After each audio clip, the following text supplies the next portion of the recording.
মানবতা বিরোধী অপরাধের বিচারে অঙ্গীকারবদ্ধ বর্তমান সরকার। আসিফ নজরুলের বক্তব্যে উঠে এসেছে ফ্যাসিবাদী সরকারের অপরাধমূলক কর্মকাণ্ডের বিচার নিশ্চিত করা দৃঢ় প্রতিশ্রুতি। তিনি জানান, আন্তর্জাতিক অপরাধ ট্রাইব্যুনালের মাধ্যমে শেখ হাসিনা সরকারের শাসনামলে সংগঠিত মানবতা বিরোধী অপরাধের বিচার আগামী বিজয় দিবসের আগে শেষ করার পরিকল্পনা রয়েছে।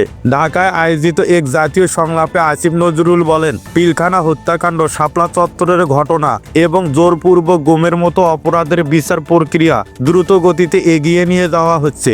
সরকারের উদ্দেশ্য শুধু বিচার নয়, আন্তর্জাতিক মান বজায় রেখে তা সম্পূর্ণ করা। তবে সাইবার নিরাপত্তা আইন সংস্কার নিয়েও কথা বলেন তিনি। ডিজিটাল অপরাধ মোকাবেলার জন্য আইন অপরিহার্য হলেও জনমনে উদ্বেগ সৃষ্টিকারী ধারা সংস্কারের প্রয়োজনীয়তা রয়েছে বলে জানান তিনি।